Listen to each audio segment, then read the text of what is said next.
Halo teman-teman. Yuk kita hari ini ngobrol-ngobrol lagi. Temanya seru banget nih, free sex pada remaja. Nah, gimana kita ngobrolin bersama Dokter Caroline Tirta Jasa, spesialis kandungan kebidanan. Beliau S1-nya dari Fakultas Kedokteran UI di Jakarta. Ini beliau kakak kelas saya. S2-nya yaitu kandungan kebidanan Obsgyn di FKUI, Fakultas Kedokteran Universitas Indonesia juga. Diploma laparoskopi. Jadi beliau suka ngeker-ngeker ya dari dalam perut tuh ya pakai laparoskopi.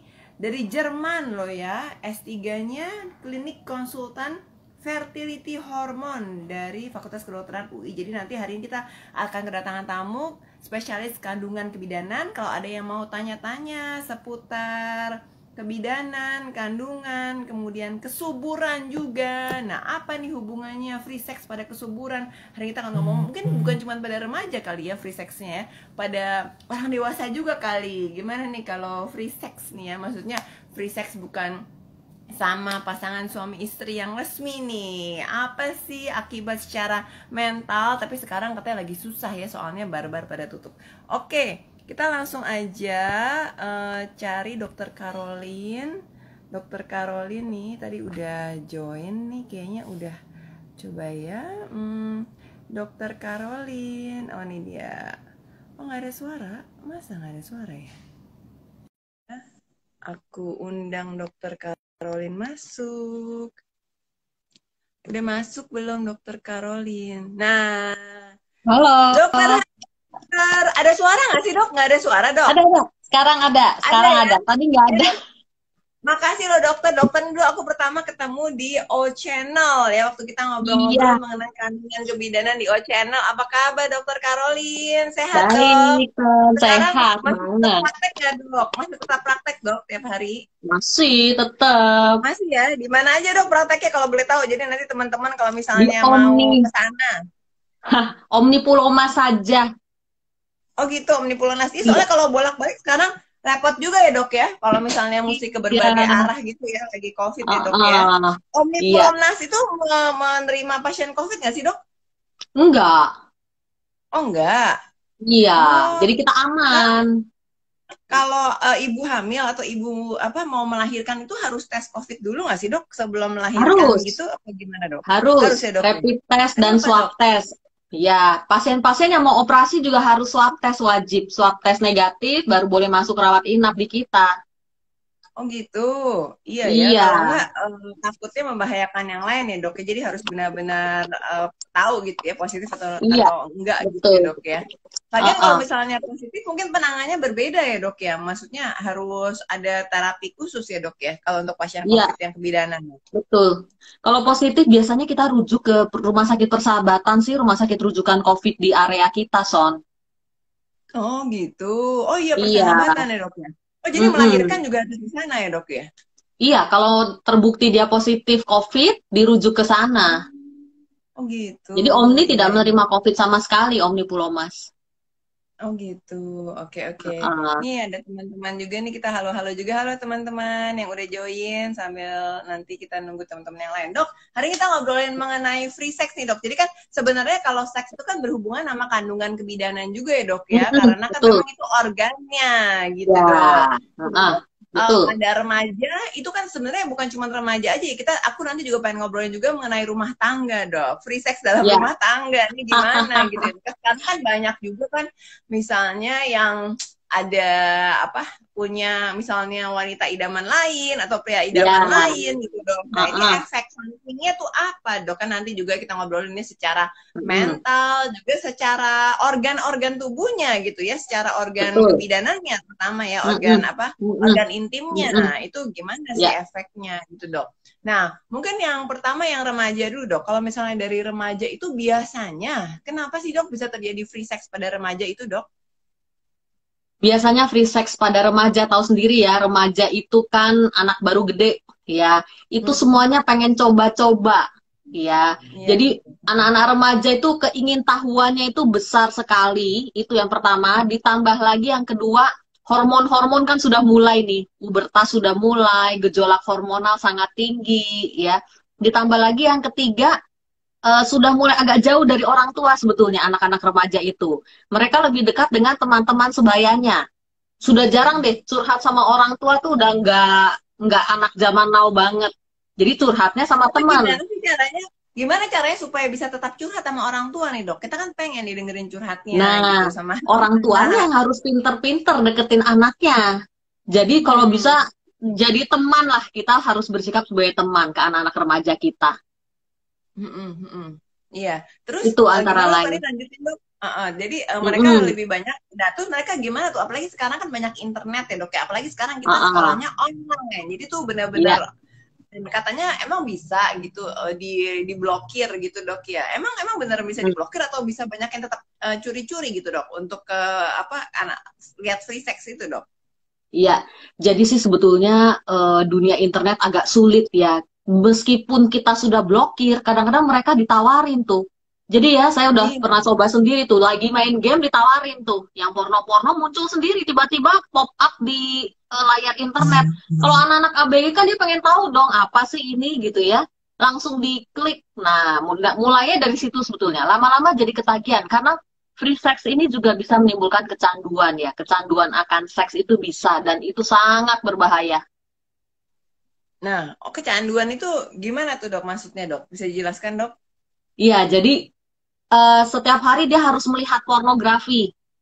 Ya, kalau dalam Hmm. satu hari tidak ada pornografi, seperti ada yang kurang. Sama seperti orang kecanduan hal-hal lainnya, kecanduan rokok misalnya, kecanduan obat-obat terlarang misalnya.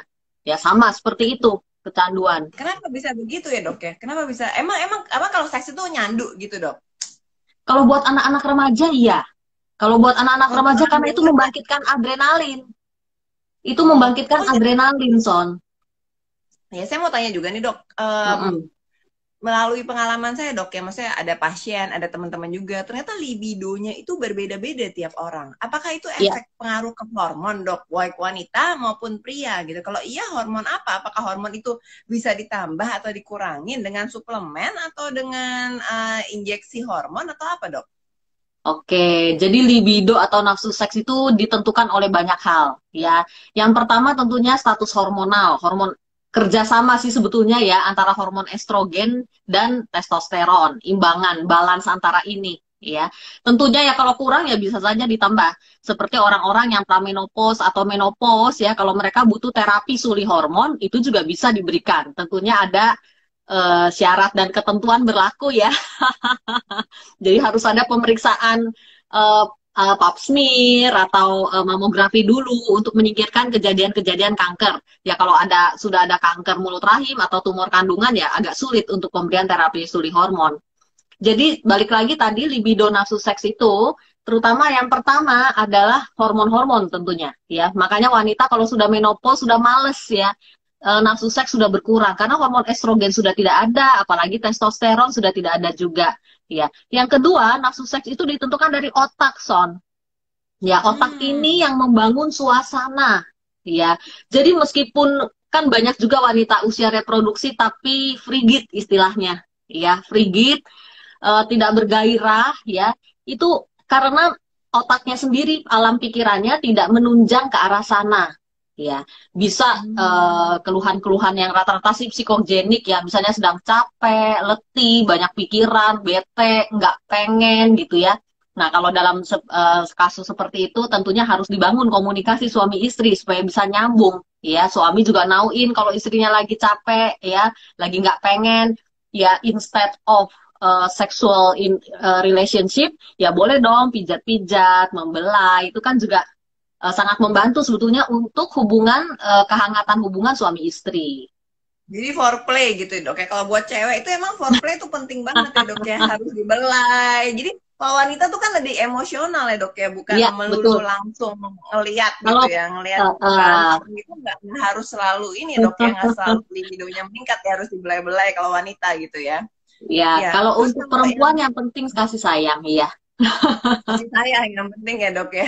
Iya ya. Iya, Nah, betul. kalau untuk remaja nih gimana caranya dok ya supaya kita bisa kasih seks edukasi yang benar kepada anak-anak Oke, remaja gitu. Harus saya mulai dari mau umur cerita. berapa nih? Saya mau cerita ya, Son, pengalaman dari ruang praktek nih ya. banyak tuh yang dibawa oleh orang tuanya atau bahkan kakaknya. Keluhannya biasanya klasik, tidak mens atau telat haid, ya. Nah, biasanya tuh nggak ada langsung, oh saya habis berhubungan atau saya takut hamil, nggak. Tapi begitu USG, ternyata sudah ada bayi di dalamnya, ya. Nah, Hah? sudah hamil. Ya sudah hamil dan Hmm. itu tidak diketahui baik oleh si anaknya sendiri yang hamil maupun keluarganya. Dan kadang-kadang itu menimbulkan shock yang ya lumayan ya. eh, Orang tuanya nggak tahu, si anaknya sendiri bahkan dia tidak tahu kalau dia ada bayi di dalam tuh dia tidak tahu loh sama sekali. Itu saking polosnya anak remaja kita ya bahkan hamil pun mereka tidak tahu. Jadi itulah pentingnya membekali anak-anak kita dengan pengetahuan atau sex education yang baik ya untuk supaya mereka bisa menjaga dirinya sendiri supaya kejadian-kejadian unwanted pregnancy ini tidak terjadi gitu.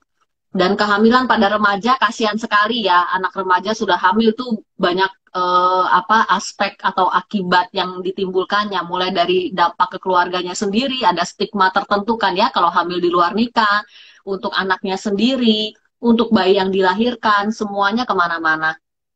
Terutama untuk masa depannya kalau misalnya masih sekolah, ya itu juga sangat berdampak. Kemudian kehamilan remaja itu juga karena ya badan masih badan remaja ya, yang jelas sih CPD itu biasanya CPD itu maksudnya rata-rata ukuran panggul juga belum terlalu berkembang ya, apalagi umur misalnya umur 14, 15, 16 tahun hamil ya, kemudian juga gizinya juga rata-rata buruk tuh, nutrisi ibu hamil yang masih remaja itu rata-rata buruk karena kan masih doyan ngebakso sama es doang kan yang diminum, tidak tahu nutrisi yang baik untuk kehamilan yang dia jaga bagaimana. Jadi rata-rata juga bayinya juga bisa mengalami IUGR atau intrauterine growth retardation.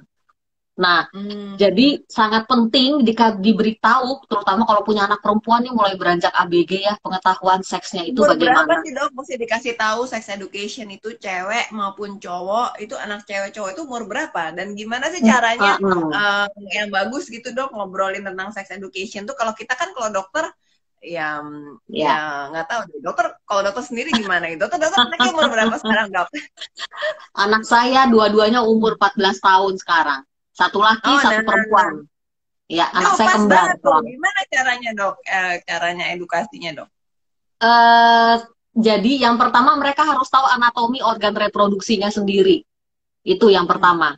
Jadi harus ada tuh ya, saya banyak atlas sih, atlas organ reproduksi, kita tinggal jelaskan saja ya. Kalau untuk perempuan misalnya mana labia minora, mana labia mayora, himen atau selaput darah itu adanya di mana sih ya. Dan bagaimana cara cebok yang baik itu penting banget tuh detail. Sama kita kasih tahu, nanti kalau payudaranya berkembang atau tumbuh rambut di kemaluan itu tanda-tanda pubertas ya, berarti hormon itu sudah mulai aktif. Ya, ada yang istilahnya gonadostat. Gonadostat ini kayak termostat ya, yang jaga supaya hormon itu tidak aktif sebelum pubertas. Nah, begitu pubertas tercapai, gonadostatnya lepas, hormon tuh alur hormon udah aktif tuh dari hipotalamus, hipofisis, ovarium sampai organ targetnya. Nah, itu sudah mulai tuh hormon berjalan kan ke seluruh tubuh, estrogen sudah mulai jalan, payudara berkembang. Jadi pubertas pada perempuan itu diawali dengan perkembangan payudara, itu yang pertama sebetulnya. Menstruasi itu adalah yang terakhir dari pubertas pada perempuan, ya. Biasanya Hmm. menstruasi itu kan terjadi umur 13 tahun, 12 tahun, meskipun trennya akhir-akhir ini lebih cepat. Ya, mungkin karena sosial ekonomi, perkembangan budaya, dan lingkungan dan sebagainya juga berkontribusi ke situ. Nah, anak perempuan itu yang harus diajarkan. Bagaimana dia menjaga diri. Kalau udah mulai payudaranya berkembang, orang tua udah ini dong, siap-siap dong beliin mini set atau BH yang kecil ukurannya ya, supaya penampilannya juga lebih tertata rapi. Nah, kemudian juga rok ya, kalau misalnya di sekolah pakai rok kan anak-anak remaja tuh masih suka ngangkang ya. Kadang-kadang mereka nggak tahu gitu, harus duduk rapi gitu ya. Biasanya kalau anak saya bekelin short pant yang kecil, yang pendek, supaya meskipun roknya agak kebuka, ketiup angin atau apapun masih bisa. Kemudian dikasih tahu nanti kalau misalnya sudah bulu kemaluan tumbuh, bulu ketiak tumbuh, itu normal, itu tanda pubertas. Tetapi resikonya berarti kamu harus mandi dengan lebih bersih, ya, digosok bersih, ya, cebok juga harus bersih, ya, antara labia minora dan labia mayora itu kan ada daerah lipatan tuh ya, Son ya. Nah, itu harus digosok. Itu yang sering salah pada anak-anak remaja. Kalau cebok ngasal gitu. Asal Tapi nggak cipak-cipak-cipak boleh udah keras-keras selesai. dong, Dok. Nggak boleh keras-keras Kenapa? dong, Dok. Oh Nggak ya boleh jangan. keras-keras dong. Nggak boleh. Dengan lembut. Tapi cebok dengan sabun itu harus. Nah, kadang-kadang jangankan anak remaja, ibu-ibu aja suka pada salah tuh, dok. Kayak katanya nggak boleh kalau cebok pada pakai sabun. Apalagi yang mau hamil, Padahal karena kan nanti sabunnya sperma harus mati sabun kalau cebok khusus pakai dong, Dok. sabun. Harus Kenapa? sabun khusus kewanitaan dong. Kalau wanita harus Sabun sabun khusus khusus kewanitaan. wanita boleh, ya. Tapi kalau nggak punya sabun mandi dipakai cebok bawah juga boleh, nggak apa-apa. Hmm. Yang penting benar-benar digosok kayak kita keramas, Son. Jadi kalau apalagi kalau bulu kemaluan udah mulai lebat ya, itu kayak keramas saja pelan-pelan ya digosok, terutama itu di daerah lipatan tadi karena sering menumpuk smegma di situ. Yang putih-putih itu bukan cuma pada laki-laki yang ada kulupnya, kalau dibuka kan suka ada smegma, ya. Nah, kalau pada perempuan smegmanya ngumpulnya di situ di daerah lipatan, ya. Nah, daerah Hmm. lipatan itu mesti digosok pelan-pelan, ya. Kemudian juga disiram bersih, jangan sampai sabun nempel di situ. Ya, jadi harus ada dijembreng lah sedikit ya. Dan selaput darah itu masih jauh di dalam. Ya, itu harus dikasih tahu ke anak-anak kita. Jadi nggak usah takut cebok. Kan takut mencederai selaput darah gitu, nggak banget gitu. Selaput darah tuh masih dalam banget. Ya, jadi cebok harus bersih. Nah, yang Udah gitu kan nggak untuk boleh misalnya kena dari belakang ke depan gitu nggak boleh, Dok, ya. Harus dari nggak depan boleh, dulu baru ke betul. belakang. Kalau Ya, buang air dari besar depan ke gitu, buang air belakang. besar. Dari Karena kalau depan ke nggak belakang selalu. kuman-kuman dari buang Anus. air besar itu bisa ke bawah ke Ya, depan ya, Dok. Apalagi untuk betul. wanita terutama. Kalau pria Heeh, mah nggak terlalu ya, Dok, ya. Kalau nggak pria terlalu. itu cara membersihkannya gimana tuh, Dok? Kalau anak remaja, Dok, untuk organ Kalau intim harus gini, mm, Sonia tahu nggak bedanya kita sama laki-laki apa? Kenapa perempuan itu harus lebih apik? Itu memang sudah kodratnya begitu, ya. Karena organ reproduksi perempuan itu letaknya di dalam semua, Son. Kita iya benar. kalau laki-laki dia tuh udah nongol di luar, ibaratnya kutil kecil aja di ujung penis, dia udah tahu bisa buru-buru ke dokter diobatin kan, nggak sampai jadi kanker penis istilah gitu. Tapi kalau perempuan, kita tahu dari mana? Kalau udah ada lesi prakanker, misalnya di serviks, nggak tahu. Taunya cuma dari pap smear. Untuk perempuan, bahkan kadang-kadang kanker serviks stadium 2 aja nggak ada gejala sama sekali. Kanker ovarium stadium 2 tidak ada gejalanya sama sekali. Itu bedanya laki sama perempuan. Kalau perempuan sering telat dia, karena tidak ada gejala dan tidak mengetahui, nggak kelihatan soalnya. Itulah pentingnya deteksi dini. Nanti ujung-ujungnya sih ke situ, screening ginekologi untuk wanita Ya. itu Nah, penting itu kan banget. untuk yang udah menikah ya, Dok, ya. Kalau misalnya belum Mm-mm. menikah itu gimana cara kan gitu, soal Nah, misalnya kalau belum menikah apakah bisa USG? Nggak bisa USG dari dalam juga dong. USG harus nggak dari bisa. atas aja gitu ya, Dok, ya. Ya, dari atas biasanya kita lihat dulu ada miom, kista, atau yang lain. Kalau misalnya dari atas ada kecurigaan, baru kita transrektal, Son. Bisa. Lewat Jadi dari buang air lubang besar ya. dubur. Ya, karena beda. Untuk USG dari perut kan terhalang lemak perut dan usus-usus. Miom sama kista mm-mm. ukuran di bawah 3 cm nggak kelihatan lewat USG perut. Jadi harus USG dari bawah. Dok, mau nanya juga kalau misalnya buat cebok gitu ya, Dok, ya. Nah, kan dokter bilang tadi misalnya boleh kalau bisa pakai sabun khusus untuk kewanitaan. Kan katanya bukannya penting, Dok, kayak pH-nya kan kalau sabun kewanitaan kan asam. Karena kan dia harus mempertahankan keasaman organ intim wanita itu karena bakteri-bakteri baik itu kan sifatnya asam, Dok. Gitu. Nah, kemudian Ya, apakah vaginal douche itu jadi douche itu yang disemprotin ke dalam khususnya untuk yang udah menikah ya, Dok, ya. Kalau belum menikah ya, mah masih perawan nggak jangan bisa. masukin apa-apa gitu ya, Dok, ya, ke dalam organ Betul. intim. Nah, itu yang douche Mm-mm. itu maksudnya yang masukin kan ada alatnya, Dok, ya, untuk dimasukin Ya, ke organ tahu intim saya. kemudian Heeh. disemprotin antiseptik Nah, gitu. Nah, itu heeh. gimana, Dok? Apakah boleh bener atau nggak boleh? Katanya ada yang bilang kan bisa masukin justru kumannya masuk ke dalam gitu, Ya, Dok. Gimana, Dok? jadi itu tidak boleh jawabannya. Dus itu Hmm. pemakaian yang tidak tepat dan salah kaprah sebetulnya, ya. Jadi kalau cebok yang kita bersihkan itu hanya organ genitalia eksternalnya aja, labia mayora, labia minora, ya seputaran situ perineum, ya. Nggak boleh tuh ngorek-ngorek ke dalam vagina itu nggak boleh, apalagi semprot-semprot pakai dus, ya. Nah, yang tadi suasana asam basa yang perlu dijaga itu adalah flora normal vagina, bukan genitalia eksterna, ya. Karena itu sabun sebetulnya apa aja boleh kalau saya, ya. Tapi memang ya kalau ada sabun yang khusus kewanitaan ya boleh juga, no problem, ya. Nah, untuk vagina jangan dicuci. Iya, vagina itu kalau kita cuci, kalau kita apa-apain akan merusak flora normal di dalamnya, balansnya. Nah, itu malah Hmm. sering menginduksi keputihan. Akhirnya ujung-ujungnya terkena infeksi dan keputihan. Ya, jadi cebok hanya di luarnya saja. Jangan semprot-semprot ke dalam.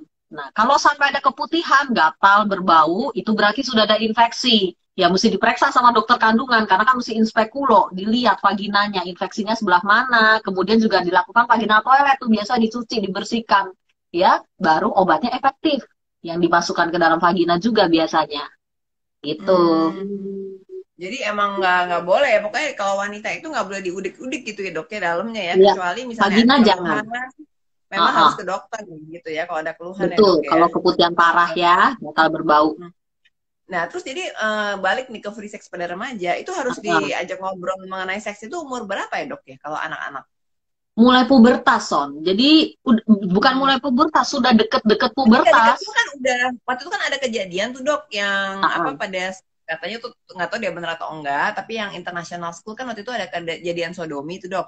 Nah sejak Oh, itu oke. kan kita harus kasih tahu sama anak kan dok, maksudnya itu Hmm, private hmm. area organ intim itu nggak boleh ada yang menyentuh kecuali diri sendiri atau orang tua gitu misalnya untuk bantuin cebokin gitu dok ya. Iya, Tapi iya, orang iya. lain itu kan kalau ada yang mau pegang-pegang pokoknya nggak boleh dan harus lapor gitu Ah, dok ke ah, orang tua. betul. Gitu kan waktu Ah, itu kan ah, ada ah, kejadian ah. gitu dok. Gitu. Nah Betul. itu sebenarnya dari anak-anak Jadi, berarti harus sudah dikasih tahu dong dok. iya, betul.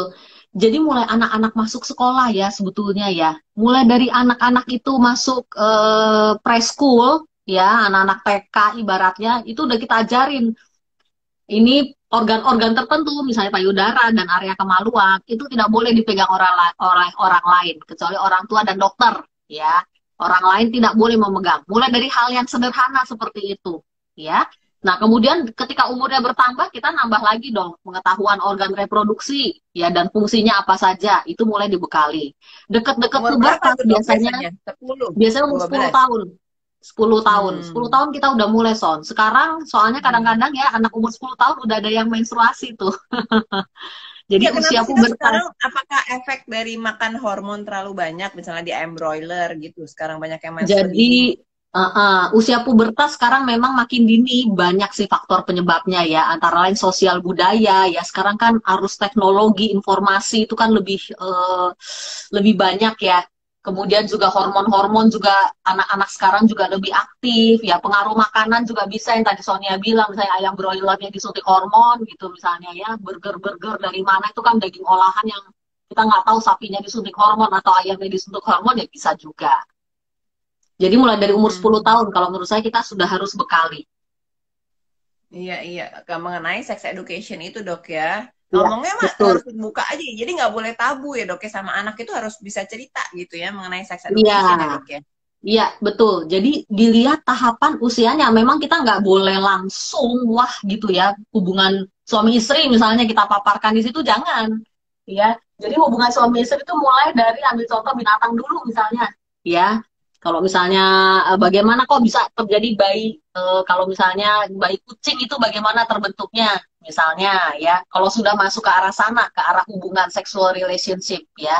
Tapi kalau sudah ke manusia nanti mesti lihat-lihat juga anaknya. Biasanya kalau sudah ke manusia sexual relationship itu umur 13-14 tahun lah. Dia benar-benar sudah pubertas itu mesti kita bekali.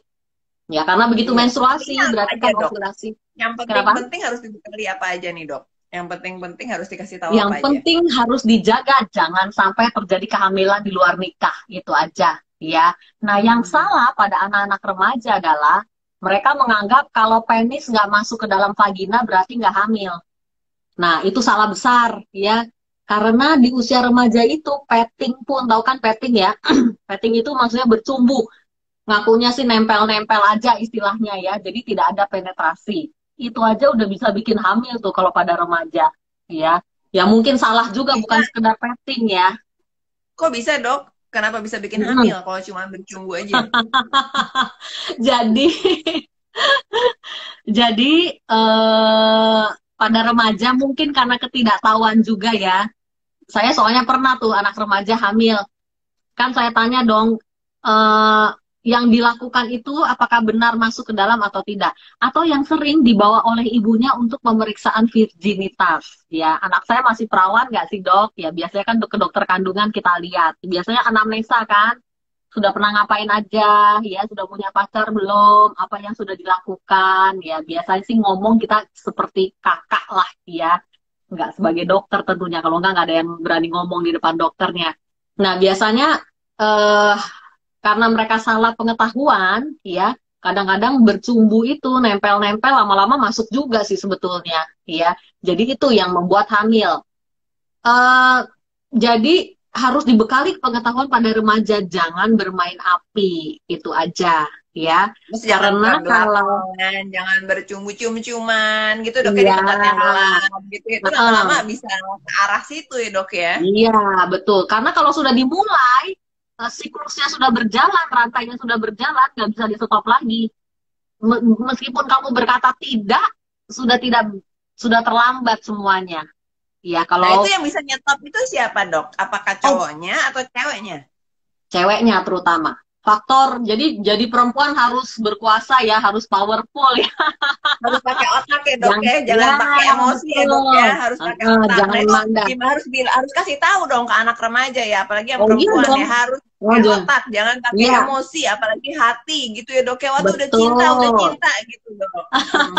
Jadi perempuan harus pinter ya.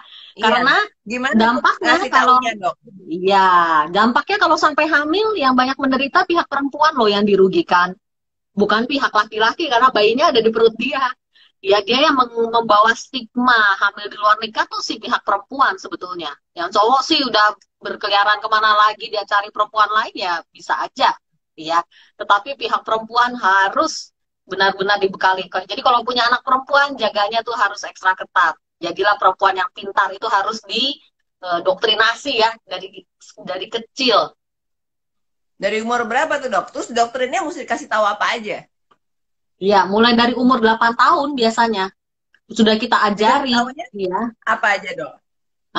Ya tadi yang saya bilang mulai dari pengetahuan tentang anatomi organ reproduksi, fungsinya, kehamilan itu bisa terjadi kalau apa ya, dan kalau dia sudah mulai pubertas, apalagi sudah mulai seneng gitu ya sama temennya yang laki-laki misalnya, itu juga harus diantisipasi ya. Kalau kamu boleh berteman ya, tapi kalau sudah menjurus ke arah pacaran ya, harus hati-hati. Yang harus dijaga jangan sampai masuk ke jurangnya tersebut ya. Sebetulnya begitu di pinggir jurang ketika mulai bersentuhan itu sudah dimulai siklusnya itu akan sudah mulai berjalan.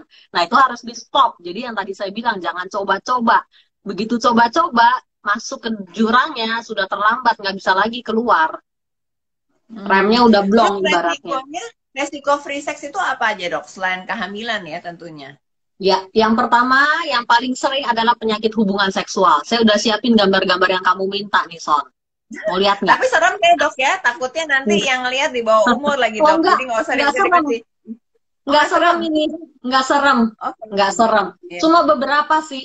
Dan apa gambar ini juga saya pakai untuk video edukasi saya. Saya buat banyak video edukasi kan di IG TV saya dan di YouTube channel Oke. saya. Ya, Ya, tentang ayo penyakit mainkan dok. menular. Kenapa? Ya silahkan dok. Silahkan dimainkan Bentar videonya. ya. Ini Jadi saya apa mau aja nih kasih dok lihat. itunya apa? eh, Free sex Sudah ya, kelihatan jadi nggak free dari sex. sana Jadi ya? obat free sex. Nah Oh, ini apa oh yo? apa Ini tuh dok? kondiloma. Kondiloma Oh iya. acuminatum. Ya, ada Kutil ya dok, kutil benjolan yang nih. besar ya. Ya, jadi kalau ada benjolan kayak kembang kol nih di area bibir kemaluan atau di penis, ini namanya kondiloma, kondiloma acuminatum.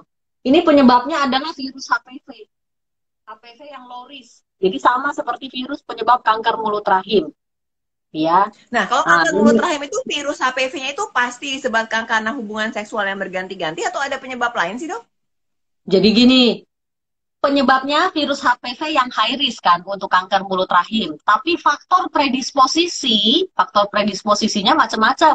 Mulai dari hubungan seksual yang berganti-ganti, kemudian genetik juga pengaruh loh Son. Misalnya ada riwayat genetik kanker di keluarga, itu juga menginduksi. Kemudian hal-hal lain seperti penyakit-penyakit yang melemahkan daya tahan tubuh. Ini kan infeksi virus, ya.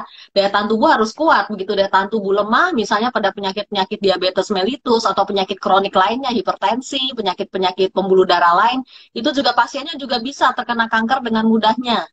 Ya, karena itu banyak sih faktor yang menyebabkan kanker. Iya, Antara tapi lain itu. maksudnya apakah kalau misalnya nih, misalnya kan banyak cerita nih soalnya dok, aku tuh banyak cerita dok. Mm-mm. Jadi Mm-mm. misalnya seorang wanita pap smear, nah terus Ya, kan ketahuan nih dibilangin sama dokternya ada infeksi HPV, Human Papilloma Virus gitu ya, virus. HPV. Nah, Ya.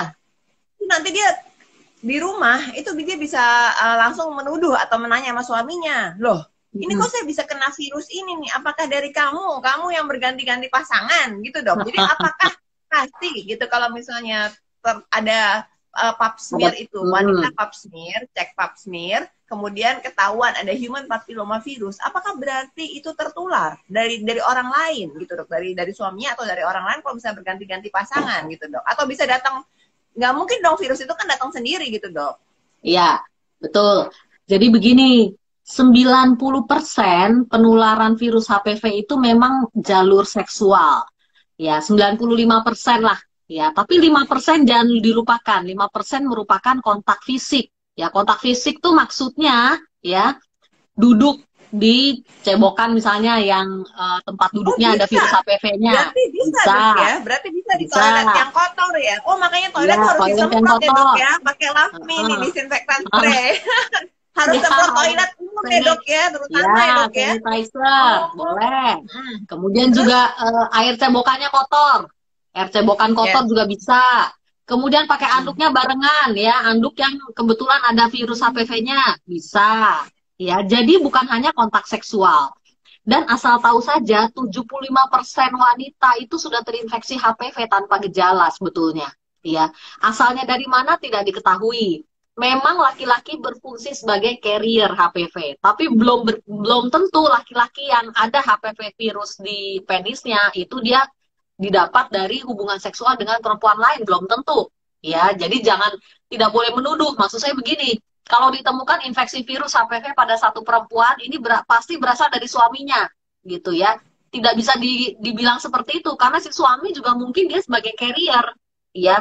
Orang kan dapat virus banyak caranya, tidak harus lewat sexual intercourse. Maksud saya, apalagi laki-laki ya, daya tahan tubuhnya turun, dia sedang begadang, kecapean, nutrisi jelek, itu bisa aja dapat semua virus, ya. dari Laki-laki itu udara, rata-rata memang bukan carrier dari seks, HPV. dari udara gitu. HPV bisa dari Iya. udara dok. Jadi infeksi virus yang tadi lewat kontak juga bisa, ya. Eh, Kalau pada laki-laki dia bisa dapatkan dari penurunan daya tahan tubuh biasanya. Ya kontak seksual, ya Hmm. kita nggak tahu siapanya duluan gitu ya. Bisa laki-lakinya duluan yang terkena atau perempuannya yang terkena karena daya tahan tubuh turun, misalnya menularkan ke pasangan bisa aja.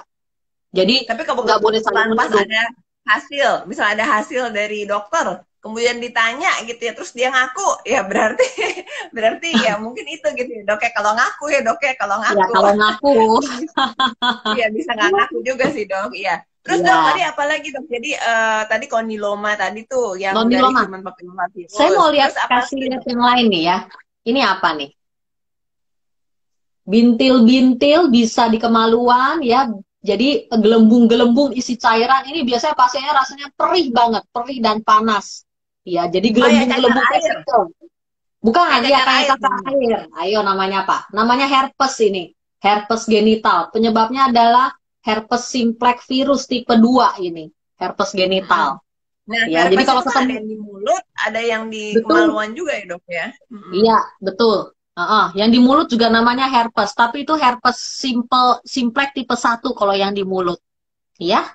Kalau yang di genital herpes simplex tipe 2 ini. Ini sangat menular ya by the way. Jadi kalau lagi ada beginian jangan hubungan dulu, ya.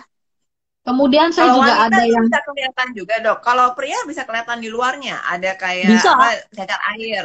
Oh ya adanya wanita juga di herpes. bibirnya. Iya, Wanita di juga di bibir bibirnya kemaluan. kelihatan. Oh. Biasanya datang ke dokter karena keluhannya perih dan panas itu, sangat mengganggu. Bahkan kalau pasiennya kebetulan ada diabetes mellitus juga, herpesnya tuh bisa sangat luas tuh. Ya, kemana-mana bisa satu labia. Saya pernah dikonsulin di atas meja operasi oleh dokter lain, disangkanya kanker ya, kanker labia. Padahal sebetulnya herpes. Iya, karena herpesnya saking parahnya, itu bisa bisa kalau dia terinfeksi ada secondary infection dari bakteri itu jadi ada nanahnya juga di situ. Jadi bukan cuma Itu harus gelembung-gelembung berapa lama cairan. diobati dan berapa lama bisa berhubungan kembali, Dok? Biasanya minum obat itu sekitar 10 hari. Ya, ada obat makan, obat antivirusnya, dan juga kan harus dicuci, dibersihkan, kemudian dikasih salep tuh. Ya, selama infeksi aktif tidak boleh berhubungan. Biasanya 10 hari sembuh kalau dia bisa rutin istirahat dulu ya. Tentunya kan harus daya tahan tubuh bagus, tidak boleh begadang, kecapean, nggak boleh. Biasanya sembuh, sembuhnya baik biasanya. Meskipun Oke. bisa berulang Terus lagi. gambar selanjutnya, Dok. Ya, Gambar tebak selanjutnya gambar yang nih. terakhir deh nih. Nah, ini udah ada Oh, tulisannya. terakhir. Aduh, oh itu Raja Singa tuh. Ya, ada Iya, nanah-nanahnya putih tuh, Dok. gonorea Gonore. ya. Nah, kalau Nah, laki-laki kan jadi tebak gampang tuh. gambar aku itu mengingat zaman-zaman kuliah, Dok. Ini jadi kayak tebak-tebakan kita ya, Son. Jadi ini kalau laki-laki kan kelihatan tuh kayak ingusan, keluar nanah. Kalau perempuan biasanya kelihatannya lewat pemeriksaan spekulum nih, kayak gambar yang di tengah sini ya. Nah, yang ini. Nah, yang ini gambar mata bayi yang dilahirkan dari perempuan yang ada gonoreanya. Ya, jadi perempuan dengan Hmm. gonorea tidak boleh melahirkan lewat bawah, lewat vagina, karena bisa terjadi gonorea pada mata bayinya. Jadi harus disesar. Ya, betul. Diobati dan disesar, karena kalau lewat bawah bisa terinfeksi bayinya. Nah, makanya anak-anak remaja juga harus dikasih tahu, Dok ya. Dan juga bukan remaja, yang dewasa juga kalau misalnya berhubungan seks yang ganti-ganti pasangan atau free sex, terutama Mm-mm. nggak pakai karet gitu ya, Dok ya, nggak pakai Ah, nggak kondom pakai atau kondom. pelindung, itu Betul. bisa menyebabkan hubungan penyakit menular seksual. Dan penyakit menular Mm-mm. seksual itu terutama yang HPV virus itu bisa jadi kanker serviks juga. Jadi Iya, jangan main-main, betul. Dok. Ini nggak main-main ya, Dok ya. Dan juga kalau Iya, virus itu kan sekali betul. udah masuk ke dalam tubuh itu kan nggak bisa hilang ya, Dok ya. Jadi dia tuh kayak Mm-mm. tidur aja gitu. Kalau misalnya daya tahan Betul, tubuh kita lagi dorman. kuat ya udah nggak bergejala. Terus tiba-tiba Mm-mm. kalau misalnya daya tahan tubuh lagi turun, dia keluar lagi gitu, Dok ya, mengamuk lagi Iya. gitu, Dok ya. Mm-mm. Jadi virus Mm-mm. itu gitu Betul. ya memang ya. Nah, kalau COVID gimana nih, Dok? COVID, Dok. COVID kan virus juga, Dok. Ini apakah dia Kalau tinggal juga di dalam tubuh kita, Dok? Jadi kalau COVID dia tidak tinggal di dalam tubuh kita, tapi sequelae atau dampak yang diakibatkannya itu permanen ya. Seperti misalnya infeksi COVID-nya sudah menginfeksi paru-paru ya. Meskipun dia sudah sembuh COVID-nya, tapi scar jaringan fibrotik atau jaringan parut yang terdapat di jaringan paru-paru itu sudah mengganggu fungsi pernafasan. Jadi bernafas tuh tidak bisa sesempurna dulu lagi karena sudah ibaratnya sudah cacat lah paru-parunya. Ya, beberapa penelitian juga membuktikan kalau terjadi juga cacat di area otak tuh. Ya, area otak, area paru-paru. Jadi organ yang terkena infeksi ya, itu tidak bisa healing 100% tidak bisa. Ada jaringan fibrotik yang timbul di situ kayak jaringan parut. Ibarat orang luka tuh udah terbentuk jaringan parut di situnya. Kasihan juga ya, Dok. Ya, makanya kita harus benar-benar sekarang waspada ya terhadap COVID ya, harus 3M, pakai masker, jaga jarak, Ya. jauhi kerumunan. Terus kalau udah Mm-mm. demam itu langsung swab ya, Dok ya, karena bisa Nah, mudah-mudahan nggak sampai ke merusak paru-paru, Dok, kalau awal-awal diobati kan, Dok. ya, Ya nggak sih, Dok? betul. Jadi nanti udah Iya. terlanjur gitu beberapa hari karena cepet banget Mm-mm. ya, Dok ya, virus COVID ini seminggu sampai Iya, seminggu 2 minggu tuh bisa merusak paru, iya, Dok ya, parah banget sudah ya. bisa. Ya, balik Mm-mm. lagi nih, Dok, ke virus-virus penyakit seksual, menular seksual. Nah, jadi itu Mm-mm. apakah jadi ya kalau bisa ya, memang gimana sih, Dok, kebanyakan nih pasien-pasien yang ke dokter itu biasanya kalau berhubungan itu misalnya dengan bukan dengan pasangan yang benar gitu ya, Dok ya, misalnya dengan Nah, pasangan lain atau dengan wanita-wanita pria lain itu biasanya pakai kondom nggak sih, Dok? Biasanya pakai karet nggak, Dok? Pakai pengaman nggak, Dok? oh, biasa sih pasiennya nggak bilang ya pakai apa. Pasien yang ke saya tuh pernah, jadi si bapaknya datang dengan istri pertama, yang berikutnya dengan perempuan yang lain ya. Tapi sebelumnya bilang bilang dulu dokter jangan bilang-bilang ya. Apa kalau saya udah ada istri yang lain, yaitu hak pasien sih sebetulnya ya. Memang kita mesti jaga privasi juga karena itu hak rahasia medis ya. Lagian kalau dokter Cuma kan ya juga nggak boleh buka rahasia pasien kan, jadi kan ya emang nggak nggak boleh, bisa nggak bilang-bilang juga boleh ya, Dok memang. ya. Nah, rahasia medis itu hak pasiennya sendiri. Bahkan kalau orang tua atau anaknya bertanya juga kita tidak berhak memberitahukan tanpa persetujuan pasiennya. Jadi biasanya ya nggak pernah saya tanya sih pakai kondom atau enggak sih Son sebetulnya ya.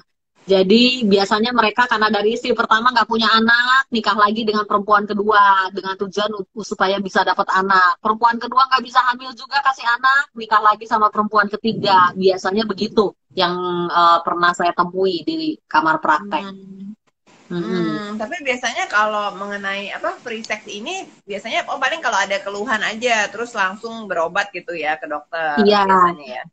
Iya, beberapa pasien saya juga ya wanita teraniaya lah istilahnya ya, yang dizolimi suami itu juga beberapa saya pernah dapatkan ya, ya tentunya ya jadi banyak curhatnya jadinya di kamar praktek ya kalau apa mendapati suaminya dengan perempuan lain ya.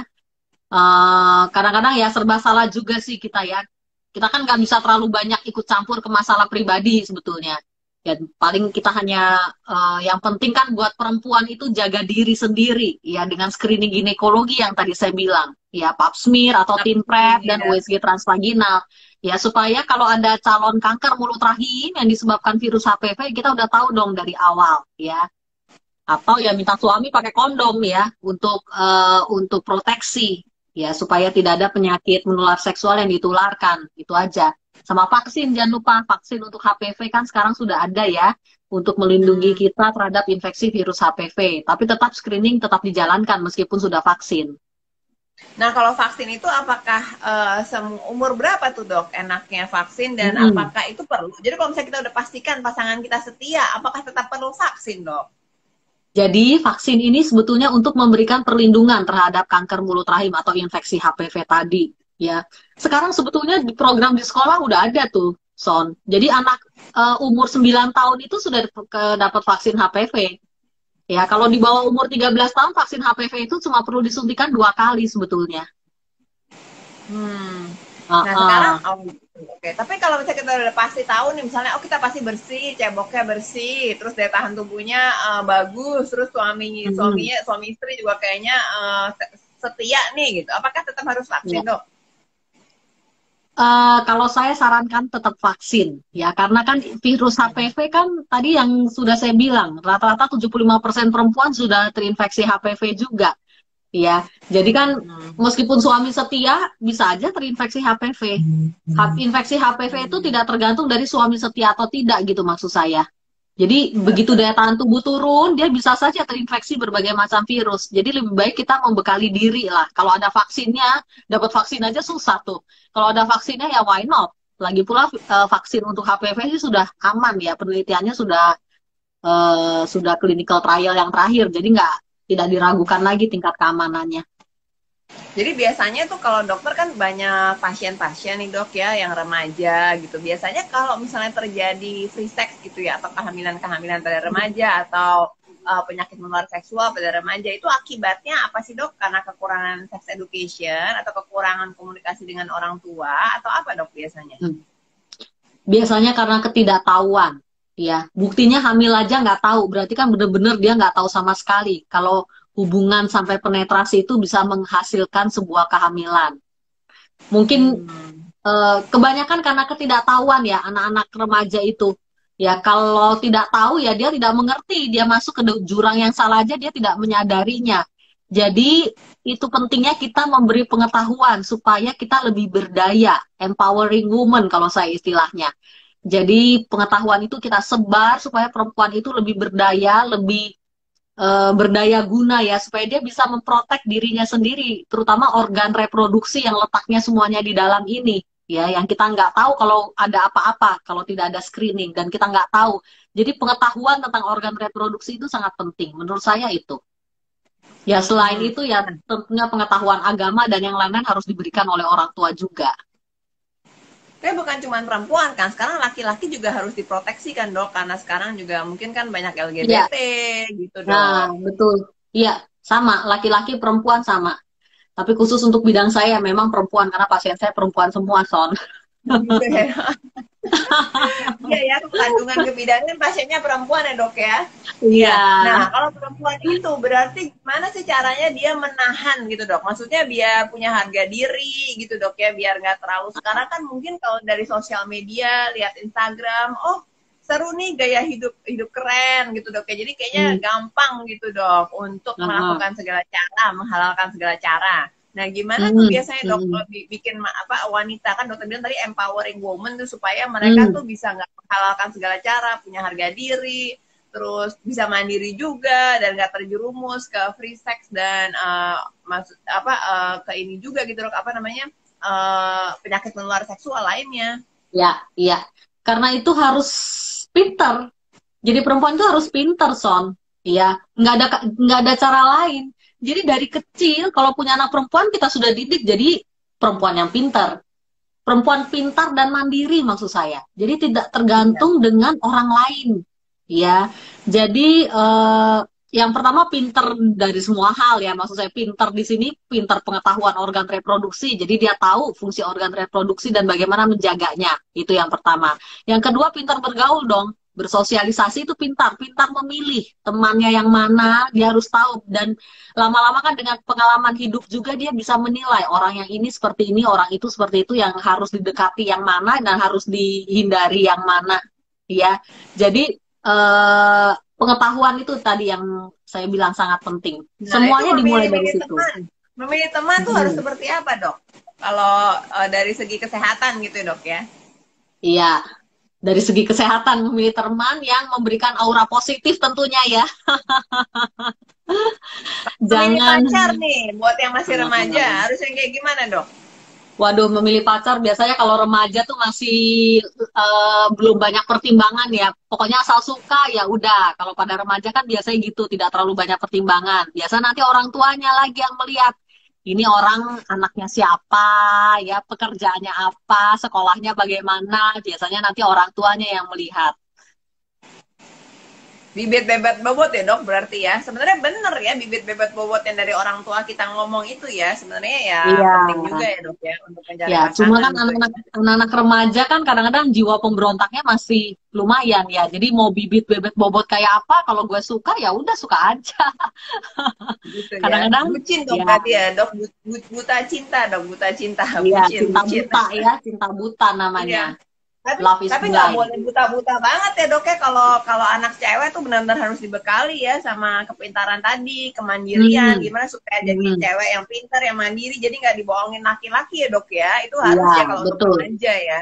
iya Iya. betul, Remaja betul. laki-laki juga harus dibuat dibekalin sekarang, jangan dibohongin Oh sama iya, cewek-cewek yang nggak baik gitu ya dok ya, dibawa ke arah yang betul. nggak benar gitu, harus Atau dididik juga dibohongi ya. sama temannya sesama laki-laki yang LGBT tadi. Itu sekarang juga hati-hati ya. Jadi sexual harassment sekarang bukan hanya dialami oleh anak perempuan, tapi anak laki-laki juga harus menjaga dirinya.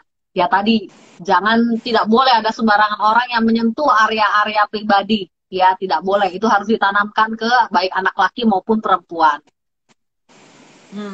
Iya benar-benar. Terus nggak boleh apa lagi dok kalau untuk LGBT gitu biar nggak terjadi Eh, gitu. LGBT itu apakah keturunan atau apakah ini sih dok? Atau apakah melalui ini apa teman-teman pergaulan gitu dok? pergaulan bisa, atau peristiwa trauma di masa lalu. Kalau diperhatikan ya kan sering tuh ya apa pedofil misalnya ya, yang menyukai seks dengan anak-anak. Dia juga punya riwayat waktu anak-anaknya diperlakukan sama seperti itu. Jadi trauma seks di masa lalu itu membentuk kepribadiannya juga yang sekarang. Ya, kemudian juga pengaruh faktor lingkungan. Faktor lingkungan itu juga sangat pengaruh. Misalnya orang tuanya dulunya pengen punya anak perempuan, ternyata keluarnya laki-laki, ya kemudian didandani seperti perempuan, ya dikasih mainan boneka dan yang lain, itu juga pengaruh ke perkembangan psikologisnya nanti. Ya, jadi ya pengaruh faktor orang tua juga sangat penting ya, bagaimana itu akan membentuk anak di kemudian hari. Oh ada yang bilang nih ada suster juga, iya harus hati-hati harus diawasi juga ya susternya dok yang nggak bisa Oh dilepas ya, gitu aja deh pokoknya oh anaknya Amanda, terutama dalam hai masa Amanda. perkembangan. Iya betul. Iya nih ada Jadi pasien dokter nih tadi katanya. iya, Amanda. Amanda ini pasien saya, anaknya sudah dua, Rafael dan Giana. Ganteng dan cantik-cantik anaknya. Lahir dengan saya juga. Ada yang mau nanya-nanya nih tentang free sex nih, boleh juga ya dokter. Boleh, Ada silakan bertanya dok, langsung. dok. Jadi apa namanya kalau sekarang kan ada yang bilang nih, ini bukan remaja lah ya untuk dewasa gitu dok. Kan lagi masa Mm-mm, PSBB ini kan justru mm-mm. saatnya tuh kan bar-bar tutup sih dok. Jadi tempat-tempat Ya. kenakalan pria itu kan pada tutup tuh dok biasanya ya. Nah ini kan adalah waktunya wanita wanita di rumah, maksudnya istri-istri untuk bisa lebih Mm-mm, dekat ya kepada suaminya gitu ya mm-mm, dok ya. Nah mm-mm, biasanya mm-mm. cara apa sih dok yang jitu nih dok biar bisa mengembalikan suami-suami gitu ke tangan istri-istri yang pertama gitu dok? Menurut survei dokter nih selama ini gitu dok kan dari pasien-pasien. Jadi kita sebagai perempuan itu memang multifungsi ya, makanya dibilang perempuan itu sebetulnya lebih kuat dari laki-laki ya Son ya. Karena perempuan itu dia multifungsi, dia harus menjadi ibu yang baik buat anak-anaknya, jadi istri yang tetap bisa menjaga penampilan ya, senantiasa bersih, harum mewangi, tapi juga bisa bikin makanan enak di dapur ya untuk memikat hati suami ya. Eh, Bisa memperlakukan suami juga dengan setara gitu ya tentunya ya maksud saya ya. Jadi suami juga bisa diajak tukar pikiran, dianggap sahabat gitu, bertukar pikiran dalam segala hal tentunya. Jadi saya rasa itu cukup tuh untuk menjadi lem ya, karena ibu itu seorang istri dan seorang ibu itu justru faktornya yang paling utama tuh dalam mempertahankan keutuhan sebuah keluarga. Ya, kalau dengan harapan kan kalau istrinya baik di rumah ya, melayani suami dengan baik dan yang lainnya juga baik, eh, suami juga akan betah juga di rumah ya dan dia tidak akan pindah ke lain hati. Itu kalau ada cowok-cowok yang nakal itu apakah bawaan, udah karakter genetik atau dari pergaulan atau gimana dok? Jadi nakal itu nggak ada yang genetik sebetulnya. Ya nakal itu bukan sesuatu yang diturunkan. Jadi nakal itu banyak karena pengaruh faktor lingkungan. Dipengaruhi oleh lingkungan, ya kurang dibekali dengan pendidikan yang baik oleh orang tuanya, sehingga anak tumbuh dengan karakter yang tidak kuat ya. Ya, jadi anak-anak tertentu yang penemuan identitas dirinya itu mulai dari SMP tuh biasanya. Umur 13 tahun kan kita mencari identitas diri. Ingat nggak dulu kalau retret kan selalu judulnya itu siapakah aku? Ya, kita harus mengenal diri kita sendiri. Ya, jadi kalau kita karakternya kuat, Son, biasanya tidak akan terpengaruh oleh faktor luar yang aneh-aneh tuh, pengaruh negatif, LGBT lah, yang aneh-aneh lah, free sex, ya. Karena kita punya karakter yang kuat, itu yang harus ditanamkan di anak-anak kita. Itulah pentingnya orang tua untuk membimbing anak dari kecil, ya. Jadi selalu ada di samping anak, bukannya kita buntutin dia kemana-mana, enggak. Tapi maksud saya di setiap momen hidup anak, orang tua harus ada, ya. Tidak harus selalu kita nanya atau menginterogasi gitu, tidak. Dengan cukup berada di sampingnya saja atau membelai kepalanya saat dia belajar, itu sebenarnya sudah cukup loh buat anak-anak kita. Misalnya kita wanita yang sibuk berkarir ya, kita pulang misalnya kita lihat anak-anak kita lagi belajar, cukup memeluk dia ya, nggak usah pakai banyak omong, cukup memeluk dia ya, hadir di situ sebentar, ngeliat dia belajar, cuma sepatah dua patah kata gitu, itu sebetulnya sudah cukup menurut saya. Jadi Nah, dengan ini kan kasih lagi sayang masa dan PSBB, banyak orang tua yang di rumah ya dok ya. Nah, ini kan saat yang ya pas sebenarnya untuk membangun karakter anak gitu dok ya. Nah, cara-cara betul, membangun karakter anak nih gimana aja dok? Mungkin sedikit tips-tipsnya. Selain tadi luangkan ya waktu. bider, Ya, memeluk. bider. Luangkan waktu lebih banyak untuk anak-anak, ya. Orang tua itu harus berfungsi sebagai teman. Jadi kita harus menggali apa yang menjadi masalahnya saat ini, ya. Berkomunikasi lah. Masalahnya saat ini apa? Kita diskusikan, ya. Kita pecahkan bersama masalahnya. Kemudian ngobrol juga dong tentang teman-temannya sekaligus kita juga tahu dia bergaul dengan siapa aja gitu di sekolah, model orangnya kayak apa ya, kalau yang nggak benar kita benerin di saat itu juga Terus gitu kita nanamin value-value kehidupan gitu ya dok ya untuk karakternya ya. itu. Apa aja dok value-value yang penting itu dok? Kayak apa kerja keras, terus uh-uh. kejujuran, nggak usah ikut arus, terus apa lagi dok? Betul betul, Yang kerja penting itu biar nggak banyak terjadi banget free sex nih dok. ya. Yang jelas sih harus stay positif ya, stay positif tuh kita harus bisa melihat semuanya dari hal yang positif. Kemudian juga kita harus menemukan kan pembangunan karakter kan. Anak remaja itu sebetulnya sedang membangun karakter. Harus mengetahui kekuatan dia ada di mana. Hal-hal positif dia mulai dari hobinya, ya, kemampuannya, kebisaannya apa aja yang harus dikembangkan. Ya, kemudian kelemahan dia juga harus tahu, ya, supaya dia bisa mengatasi kelemahannya, ya, dan membangun hal-hal positif dalam dirinya. Sebetulnya itu untuk pembentukan karakter remaja. Oke. Diharapkan Dok, kalau ada nanya, Dok. karakternya, Ya gimana kalau dok? Silakan dok. karakternya kuat, ya, diharapkan kan kalau pembentukan karakternya oke, dia tumbuh menjadi pribadi yang oke juga, berkepribadian kuat, berpendirian kuat, sehingga kalau kita berkepribadian kuat tidak gampang tuh terpengaruh oleh hal-hal negatif dari luar. Itu harapannya.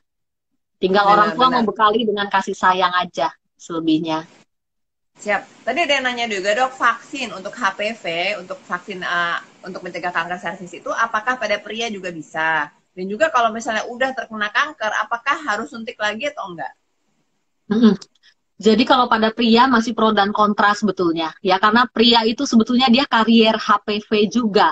Jadi untuk saat ini masih pro dan kontra, tapi kita berikan kalau pasiennya meminta. Biasanya sih datangnya bukan ke saya ya, datangnya ke dokter umum atau ke dokter penyakit dalam biasanya kalau untuk laki-laki.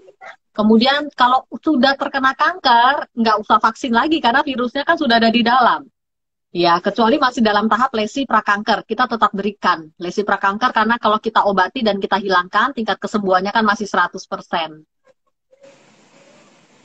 Oke dok, iya. Siap. Kalau gitu kalau pria nggak usah dulu ya dok ya, terutama untuk wanita lah ini dok ya. Iya, betul. Oke, ya. Kita kayaknya udah ngobrol cukup lama juga nih dok, sejam. Terima kasih banget dokter Caroline atas berbagai Iya. informasinya. Pasti sangat berguna ya dok ya. Untuk para pendengar di rumah nanti kalau ada ya yang penting sekarang ini untuk remaja kita harus kasih edukasi ya, sex education, dan mumpung lagi saat pandemi ini kan kita lebih banyak di rumah, ibu-ibu ya, ayah juga lebih banyak work from home, jadi bisa lebih dekat sama anak, bisa menanamkan karakter tadi penting ya dok ya, supaya bisa mandiri, perempuan juga ya bisa mandiri, bisa nggak ikut arus, sehingga dia bisa pintar juga, penuh pengetahuan, sehingga nggak usah kebawa kemana-mana dan nggak bisa dirayuan gombal dok ya sama cowok-cowok ya dok ya. Betul. Ya, dan para wanita juga bisa lebih mendekat juga dok ya kepada suami dan pada keluarganya, terutama saat work from home ini dok ya, sehingga bisa lebih terjadi kemesraan dan free sex itu bisa dijauhkan gitu dok ya. Sebenarnya ada nggak sih dok perkawinan tuh yang sempurna gitu dok, yang benar-benar bebas dari free sex tuh, dokter pernah lihat nggak sih dok? Perkawinan yang sempurna, maksudnya sempurna apa aja nih? Maksudnya kriteria sempurna? Ya, maksudnya bebas ini, dari maksudnya free sex. bebas dari free sex gitu. Kita ngomongnya bebas dari free sex lah ya gitu, bukan ngomongin secara keromantisan atau apa gitulah ya. Banyak. Kayak perkawinan yang bebas dari free sex ya, bukan yang sempurna. Karena perkawinan yang bebas dari free sex tidak harus sempurna sebetulnya. Ya, pertengkaran masih sering terjadi. Kalau pertengkaran hal yang rumah dalam rumah tangga. Tapi perkawinan yang bebas dari free sex banyak. Ya, banyak. Masih banyak orang-orang yang menjauhi free sex itu masih banyak kok. Nah itu apa tuh? Kenapa mereka bisa begitu? Apa yang ada di pikiran mereka dan harus bagaimana caranya dok supaya bisa jadi seperti itu? Ya. Satu kata, komitmen pasangan itu penting ya. Saya berjanji untuk setia, dia juga berjanji untuk setia, itu komitmen pasangan penting. Sama karakter tadi itu juga sangat penting tuh Son ya. Tapi kan biasanya suka banyak godaan nih dok, banyak godaan. Ya, godaan kan tidak selalu harus diladeni. Kalau kitanya kuat, godaan sih dianggap ibarat anjing menggonggong kafilah berlalu kan ya. Kayak gitu ibaratnya kita mau perlakukan godaan. Iya, soalnya banyak akibatnya dok ya, apalagi kalau pada remaja itu bisa penyakit menular seksual, kehamilan juga. Kalau pada dewasa ya juga bisa seperti itu juga dok ya, dan bisa susah juga kalau virus kan udah dalam tubuh, susah juga ya, dan juga bisa menyebabkan kanker, bisa bikin kemandulan juga nggak sih dok kalau untuk penyakit menular seksual gitu dok? Oh bisa banget. Tadi yang penyakit gonorea tadi, ya, itu kalau kumannya itu sering membuat dinding dalam rahim itu jadi gundul, botak. terutama juga saluran telur ya. Saluran telur itu sel-sel filianya itu jadi botak juga. Jadi meskipun Hmm. gonoreanya sudah sembuh, pasiennya susah banget hamilnya. Ya, karena saluran telurnya biasanya sudah dirusak juga, sel-sel bulu getar di dalam saluran telur. Eh, Wah. Antara lain penyakit yang modelnya kayak gitu juga, antara lain TBC genital sama klamidia tuh. Klamidia trachomatis itu juga membuat sel-sel bulu getar di saluran telur itu rusak. Juga dinding dalam rahimnya juga kualitasnya biasanya jelek. Sulit. Jadi embrio pun mau implantasi di situ susah. Itu yang sering bikin mandul tuh setelah penyakit itu. Jadi bukan cuman kalau misalnya kita berhubungan seks aja bisa menimbulkan apa penyakit menular seksual, tapi kalau kayak Mm-mm. oral seks atau yang melalui anal seks itu juga Anus. bisa menularkan penyakit seksual ya dok ya? Oh ya bisa banget. Bisa banget. Iya. Oke, Semuanya jadi bisa, semua harus bisa menular. hati-hati. Oke Iya, dok. harus. Oke, kalau lain makasih banget. Nanti kita Iya, ngobrol-ngobrol lagi sama-sama, dok Son. ya di Iya, topik-topik yang berikutnya. Selalu stay safe ya dok ya. Dokter kan iya. sekarang lagi ini berhadapan dengan pandemi, jadi semoga selalu sehat selalu dan makin bisa Uh, memberikan yang kesehatan untuk masyarakat semua juga ya dok. uh, Makasih banget dokter Ya, Caroline buat hari sama-sama, Son. ini. Makasih juga ya. Thank Sonia you juga banget jaga. dok. See you soon. Yuk, Thank mari. you. See you teman-teman. Yuk.